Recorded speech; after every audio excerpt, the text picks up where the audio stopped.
Video ಪ್ರಾರಂಭ ಮಾಡೋಕ್ಕಿಂತ ಮೊದಲು ನಾನು ನಿಮಗೊಂದು ವಿಷಯ ಹೇಳಲಿಕ್ಕೆ ಇಷ್ಟಪಡ್ತೀನಿ. ನನಗೆ ಬಡವರು ಅಂದರೆ ಬೇಸರ ಅಂತೇನಿಲ್ಲ. ಆದರೆ ಬಡತನದ ಮನಸ್ಥಿತಿ ಅಂದರೆ ಬಡತನದ ಮೆಂಟಾಲಿಟಿ ಹೊಂದಿರೋ ಜನರನ್ನು ಕಂಡ್ರೆ ಒಂಥರ ಬೇಸರ ಅನಿಸುತ್ತೆ. ಬಡವರು ಅಲ್ಲದೆ ಇರುವಂಥವ್ರ ಹತ್ರ ಕೂಡ ಈ ಬಡತನದ ಮೆಂಟಾಲಿಟಿ ಇರ್ತದೆ. ಸೊ ಈ ಕುರಿತು ಈ ವಿಡಿಯೋದಲ್ಲಿ ನಾವು ನೋಡೋಣ. ಅದಕ್ಕಿಂತ ಮುಂಚೆ ಫ್ರೆಂಡ್ಸ್, ನಮ್ಮ ಬ್ರೈಟ್ ಸೈಡ್ ಕನ್ನಡ ಚಾನಲ್ನ ಸಬ್ಸ್ಕ್ರೈಬ್ ಮಾಡ್ಕೊಳ್ಳಿ. ಇದರಿಂದ ನಿಮಗೆ ಹಲವಾರು ಸ್ವಾರಸ್ಯಕರವಾದಂಥ ಮೋಟಿವೇಟಿವ್ ವೀಡಿಯೋಗಳನ್ನ ನಿಮ್ಮ ಮುಂದೆ ನಮಗೆ ತರಲಿಕ್ಕೆ ಸಹಾಯ ಆಗ್ತದೆ. ಸೊ ಈಗ ಬಡತನ ಮತ್ತು ಬಡತನದ ಮನಸ್ಥಿತಿ ಎರಡು ಬೇರೆ ಬೇರೆ. ಬಡತನ ಇದ್ದರೂ ತೊಂದರೆ ಇಲ್ಲ, ಬಡತನದ ಮನಸ್ಥಿತಿ ಇರಬಾರ್ದು. ಈ ಮನಸ್ಥಿತಿಯನ್ನು ಯಾರು ಎಂದು ಕೂಡ ನಿಮಗೆ ತಿಳಿಯುತ್ತದೆ.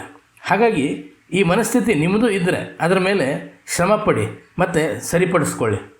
ಇವತ್ತು ನಾವು 7 habits of highly effective people ಮತ್ತು secrets of the millionaire mind ಈ ಪುಸ್ತಕಗಳಿಂದ ಆಯ್ದಂಥ ಕೆಲವು ಅಂಶಗಳನ್ನ ನೋಡ್ತಾ ಹೋಗೋಣ. ಬಡತನದ ಮನಸ್ಥಿತಿ ಹೊಂದಿರೋರು ಇಷ್ಟಪಡುವಂಥ ಕೆಲವು ಅಂಶಗಳು ಯಾವುವು ಅಂದರೆ ಆಟ. ಇವರು ಆಟ ಆಡೋ ಬದಲು ನೋಡೋದನ್ನು ಇಷ್ಟಪಡ್ತಾರೆ. ಪಂದ್ಯ ಮುಗಿದ ಬಳಿಕ 4 ಜನ ಕುಳಿತು ಮಾತನಾಡೋದನ್ನು ಸಹ ನೋಡ್ತಾ ಕೂತ್ಕೊಂಡ್ಬಿಡ್ತಾರೆ. ಅದು ಮುಗಿದ ಬಳಿಕ ಇವರು ಆಟಗಾರರ ಖಾಸಗಿ ಬದುಕಿನ ಬಗ್ಗೆ ಇಂಟರ್ನೆಟ್ನಲ್ಲಿ ಹುಡುಕ್ತಾ ಕುಳಿತುಕೊಳ್ತಾರೆ. ಆದರೆ ನೈಜತೆ ಏನಂದರೆ, ನೀವು ಆ ಟೀಮ್ನ ಮಾಲೀಕರಲ್ಲ ಅಂತಾದರೆ ಮತ್ತು ನೀವು ಆ ಆಟದ ಬಗ್ಗೆ ಅಷ್ಟೊಂದು ಮೆಚ್ಚುಗೆ ಹೊಂದಿಲ್ಲ ಆದಲ್ಲಿ ಆಟಗಳ ಬಗ್ಗೆ ಅಷ್ಟೊಂದು ಆಕರ್ಷಕ ಒಳ್ಳೆಯದಲ್ಲ. ಯಶಸ್ವಿ ವ್ಯಕ್ತಿಗಳು ಕುಳಿತುಕೊಂಡು ಟಿ ವಿಯಲ್ಲಿ ಪಂದ್ಯ ನೋಡ್ತಾ ಕುಳಿತುಕೊಳ್ಳೋದಿಲ್ಲ. ಅವರು ಟೀಮನ್ನು ಖರೀದಿಸಿದರೆ ಅವರು ಮೈದಾನದಲ್ಲಿಯೇ ಸಕ್ರಿಯವಾಗಿ ಪಾಲ್ಗೊಳ್ತಾರೆ.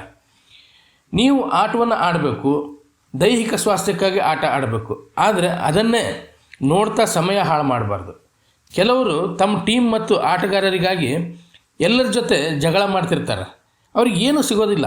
ಬದಲಾಗಿ ಆ ಆಟಗಾರರು ಮತ್ತು ಟೀಮ್ನವರು ಹಣ ಮಾಡಿಕೊಳ್ತಾರೆ, ಇವರಿಗೆ ಏನೂ ಸಿಗೋದಿಲ್ಲ. ಇನ್ನು ಎರಡನೇದಾಗಿ ಟಿ ವಿ ಮತ್ತು ಸಾಮಾಜಿಕ ಜಾಲತಾಣ.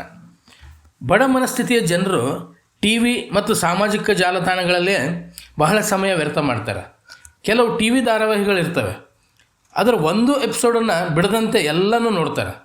ಈ ಧಾರಾವಾಹಿಗಳನ್ನ ನೋಡೋದ್ರಿಂದ ನಿಮ್ಮ ಜೀವನದಲ್ಲಿ ಯಾವುದೇ ಬದಲಾವಣೆ ಅಥವಾ ಅಭಿವೃದ್ಧಿ ಆಗೋದಿಲ್ಲ.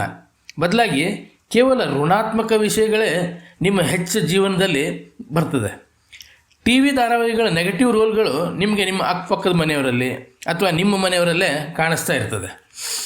ಅವರು ಹಾಗೆ ಇಲ್ಲದಿದ್ದರೂ ನಿಮಗೆ ಅವರು ಧಾರಾವಾಹಿಯಲ್ಲಿರುವವರಂತೆಯೇ ಕಾಣಿಸ್ತಾರೆ. ಇವುಗಳ ಸಮಯನ ವ್ಯರ್ಥ ಮಾಡಿಸೋ ಜೊತೆಗೆ ನಿಮ್ಮ ಮನಸ್ಸಿನಲ್ಲಿ ನೆಗೆಟಿವ್ ಫೀಲಿಂಗನ್ನು ಸಹ ಹೆಚ್ಚು ಮಾಡ್ತವೆ.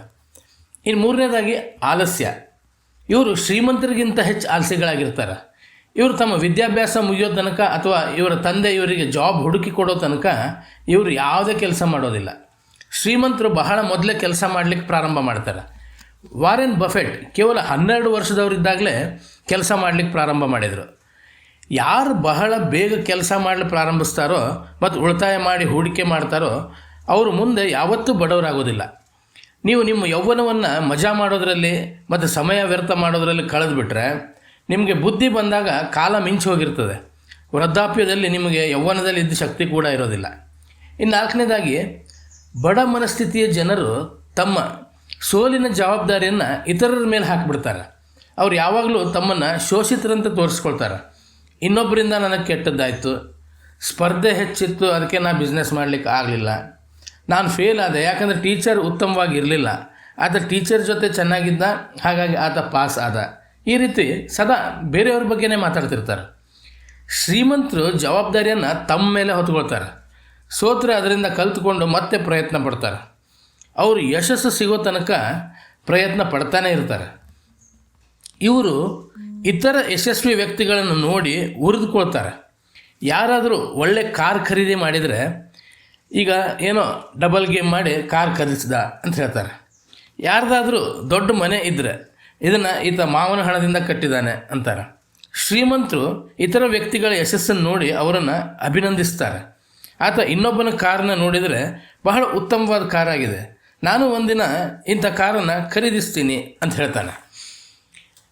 ಇವರು ತೋರಿಸ್ಕೊಳ್ತಾರೆ. ಅವರ ಸಂಬಳ 20,000 ಇದ್ದರೂ ಅವರು 40,000 ಮೊಬೈಲ್ ತೆಗೆದುಕೊಳ್ತಾರೆ. ಲೋನ್ ತೆಗೆದುಕೊಂಡು ಈ ಎಲ್ಲ ಐಷಾರಾಮಿ ವಸ್ತುಗಳನ್ನ ಖರೀದಿಸ್ತಾರೆ. ಬಡ ಮನಸ್ಥಿತಿಯ ಜನರು ಅವರದೇ ರೀತಿಯ ಸುತ್ತಮುತ್ತಲಿನ ಬಡ ಮನಸ್ಥಿತಿತ್ವ ಜನರ ಮುಂದೆ ತೋರಿಸಿಕೊಳ್ಳಲಿಕ್ಕೆ ಬಯಸ್ತಾರೆ. ಹಾಗಾಗಿ ಅವರು ಶ್ರೀಮಂತರಂತೆ ತೋರಿಸ್ಕೊಳ್ಳಿಕ್ಕೆ ಅವರು ತಮ್ಮ ಹಾಸಿಗೆಗಿಂತ ಕಾಲು ಚಾಚಿ ಎಲ್ಲ ಬ್ರ್ಯಾಂಡೆಡ್ ವಸ್ತುಗಳನ್ನ ಖರೀದಿಸ್ತಾರೆ. AC, ದೊಡ್ಡ TV, ಕಾರು ಇತ್ಯಾದಿ ವಸ್ತುಗಳನ್ನ ತೋರಿಸ್ಕೊಳ್ಳೋ ಸಲುವಾಗಿ ಲೋನ್ ಮಾಡಿ ಖರೀದಿಸ್ತಾರೆ. ಕೊನೆಗೆ ತಮ್ಮ ಸಂಬಳದಿಂದ EMI ತುಂಬಲು ಪರದಾಡ್ತಿರ್ತಾರೆ. ಬಾಸ್ಗೆ ಈ ವಿಷಯ ಗೊತ್ತಾದ ತಕ್ಷಣ ಆತ ಹೇಗೋ ಈತ ನೌಕರಿ ಬಿಡೋ ರಿಸ್ಕ್ ತೆಗೆದುಕೊಳ್ಳೋದಿಲ್ಲ ಅಂತ ಎಷ್ಟು ಸಾಧ್ಯನೋ ಅಷ್ಟು ಕೆಲಸ ಮಾಡಿಸ್ಕೊಳ್ತಾನೆ. ಶ್ರೀಮಂತರು ಎಲ್ಲ ವಸ್ತುಗಳನ್ನ ಅವರ ಬಿಸ್ನೆಸ್ ಅಕೌಂಟಿಂದ ಖರೀದಿಸ್ತಾರೆ. ಇದರಿಂದ ಅವರಿಗೆ ತೆರಿಗೆಯಲ್ಲಿ ವಿನಾಯಿತಿ ಸಿಗ್ತದೆ. ಶ್ರೀಮಂತರು ಪ್ರತಿಯೊಂದು ವಸ್ತುನೂ ಖರೀದಿಸುವಾಗಲೂ ಪ್ಲ್ಯಾನ್ ಮಾಡಿ ಖರೀದಿಸ್ತಾರೆ. ಅವರು ಆಸ್ತಿಯನ್ನು ಗಳಿಸಲಿಕ್ಕೆ ಅಥವಾ ಯಾವುದರಿಂದ ನಿರಂತರವಾಗಿ ಆದಾಯ ಬರ್ತದೋ ಅವುಗಳನ್ನ ಖರೀದಿಸಲಿಕ್ಕೆ ಲೋನ್ ಮಾಡ್ತಾರೆ. ಅವರಿಗೆ ತಾವು ಎಷ್ಟು ಹಣ ಹಾಕ್ತೀವೋ ಅದಕ್ಕಿಂತ ಹೆಚ್ಚು ವಾಪಸ್ ಬರ್ತದೆ ಅನ್ನೋದು ಗೊತ್ತಿರ್ತದೆ. ಇನ್ನು 7ನೇದಾಗಿ ಬಡವರು ಯಾವಾಗಲೂ ಬೇರೆಯವರು ಏನು ಹೇಳ್ತಾರೆ ಅನ್ನೋದ್ರ ಬಗ್ಗೆ ತಲೆ ಕೆಡಿಸ್ಕೊಳ್ತಾರೆ. ಬಡವರು ಲೋನ್ ತೊಗೊಂಡು ಅದ್ದೂರಿಯಾಗಿ ಮದುವೆ ಮಾಡ್ತಾರೆ. ತಮ್ಮೆಲ್ಲ ಉಳಿತಾಯನ ಮದುವೆಗೆ ಹಾಕ್ತಾರೆ. ಅದ್ದೂರಿಯಾಗಿ ಮದುವೆ ಮಾಡದೇ ಇದ್ದರೆ ಬೇರೆಯವ್ರು ಏನು ಅಂದ್ಕೊಳ್ತಾರೋ ಅಂತ ತಲೆ ಕೆಡಿಸ್ಕೊಂಡು ಕೂತ್ಕೊಂಡ್ಬಿಡ್ತಾರೆ. ಬಡವರು ವಸ್ತುಗಳಿಂದ ತಮಗೆ ಮರ್ಯಾದೆ ಸಿಗ್ತದೆ ಅಂದ್ಕೊಳ್ತಾರೆ. ಹಾಗಾಗಿ ಸುತ್ತಮುತ್ತಲಿನವರಿಂದ ಮರ್ಯಾದೆ ತಗೊಳ್ಳೋಕ್ಕೋಸ್ಕರನೇ ಅವರು ಐಷಾರಾಮಿ ವಸ್ತುಗಳನ್ನ ಖರೀದಿಸ್ತಾರೆ. ಶ್ರೀಮಂತರು ಉಳಿದವ್ರು ಏನು ಅಂದ್ಕೊಳ್ತಾರೆ ಅಂತ ಯೋಚನೆ ಮಾಡೋದಿಲ್ಲ. ಬದಲಾಗಿ ಅವರು ತಮ್ಮ ಕೆಲಸನ ತಾವು ನೋಡ್ಕೊಳ್ತಾರೆ. ಶ್ರೀಮಂತರಿಗೆ ಯಾವುದೇ ಕೆಲಸ ಸಣ್ಣದು ಅಥವಾ ದೊಡ್ಡದಲ್ಲ.